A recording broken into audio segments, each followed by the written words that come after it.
Have you ever pondered about the nature of the spirit? What does it truly mean? Let's embark on a philosophical journey to explore this intriguing concept.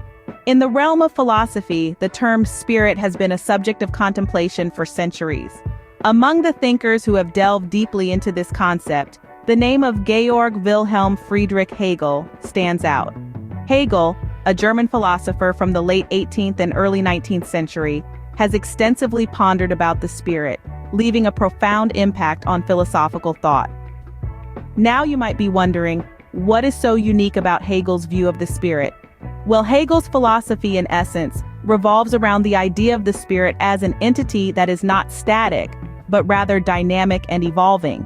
He sees the spirit as something that is constantly in flux, changing and developing, much like the world around us. To better grasp this idea, let's use an analogy of a river. Think of the spirit as a river. A river is never static.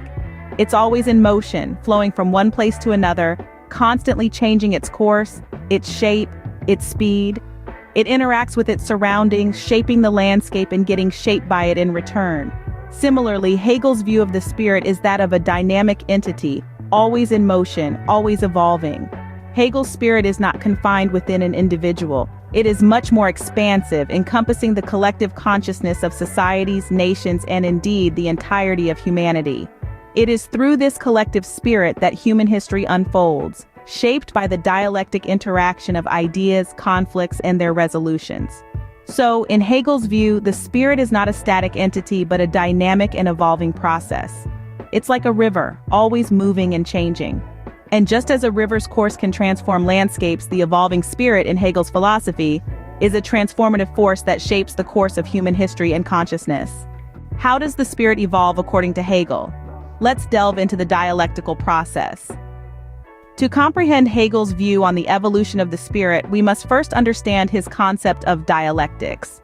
Dialectics, in the simplest terms, is a method of argument for resolving disagreement.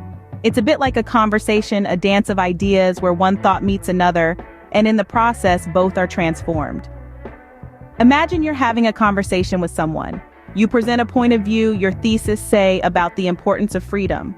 Your friend, however, disagrees with your view and presents an opposing argument, the antithesis, contending perhaps that too much freedom can lead to chaos. You both go back and forth, your ideas clashing and merging, until you arrive at a new understanding, a synthesis that incorporates both your views, like the concept of regulated freedom.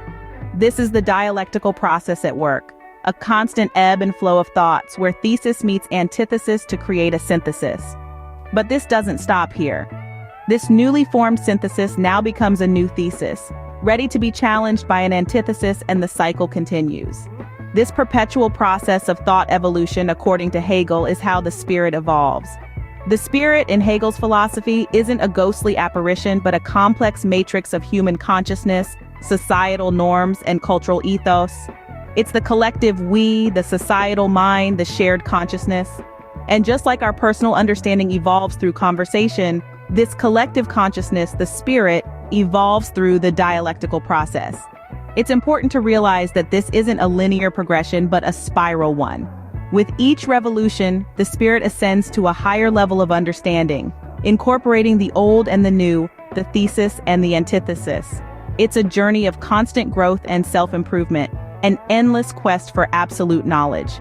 So the dialectical process isn't just a conversation between two people, but a conversation within the spirit itself, a dialogue that shapes and reshapes our collective consciousness, pushing us, in Hegelian terms, towards the absolute idea, the ultimate truth.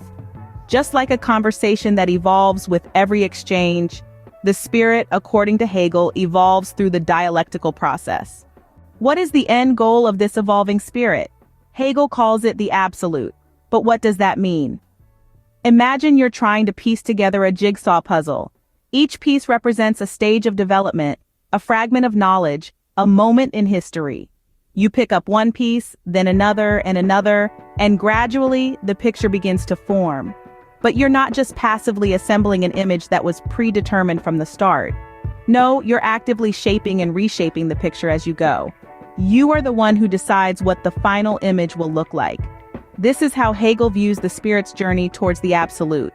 The absolute, in Hegel's philosophy, is not a static endpoint, but rather the complete picture that the spirit is continuously striving to reach. It's a dynamic, ongoing process of self-creation and self-discovery.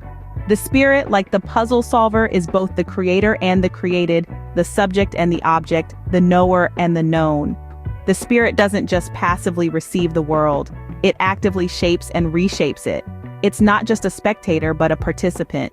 Every thought, every action, every decision is a piece of the puzzle, a step towards the absolute. And just like the puzzle, the journey towards the absolute is full of twists and turns, dead ends and discoveries, triumphs and setbacks. But that's what makes it so rewarding. The absolute, then, is not a final destination, but a horizon, always within sight but never fully reached. It's not a state of perfect knowledge or ultimate truth, but an ongoing process of learning and growing, questioning and understanding. It's not about reaching a point of static perfection, but about embracing the dynamic, ever-changing nature of life itself. So the spirit's journey, according to Hegel, is like completing a jigsaw puzzle, continuously trying to reach the complete picture, the absolute. You might wonder, how is Hegel's concept of the spirit relevant to us today?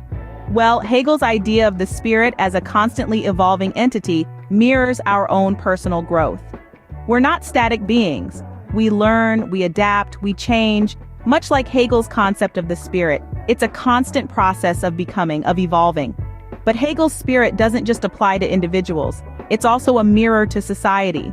They grow, they change, they evolve. The events we see unfolding around us every day can be interpreted as part of this ongoing dialectic process, a constant push and pull of ideas and values, driving us towards progress. And that's why Hegel's spirit is so relevant today. It gives us a framework to understand the world, to make sense of the changes we see in ourselves and in society. So understanding Hegel's concept of the spirit can provide a unique lens to view our personal journeys and the world around us. Before we conclude, let's ponder a moment on one of Hegel's most profound quotes. He once said, "Nothing great in the world has ever been accomplished without passion." This quote embodies the essence of Hegel's spirit, a constant, passionate pursuit of evolution and betterment. It reminds us that the spirit's journey, our journey, is fueled by passion. It's this passion that drives us, that pushes us to grow, to evolve, to become better than we were. It's this passion that drives society forward, that fuels the dialectic process, that pushes us towards progress. As we wrap up our exploration of Hegel's concept of the spirit, let's remember to keep this passion alive, to keep pushing, keep evolving, keep growing. Because, as Hegel reminds us, nothing great in the world has ever been accomplished without it. Thank you for joining us on this philosophical journey. Until next time, keep pondering, keep evolving,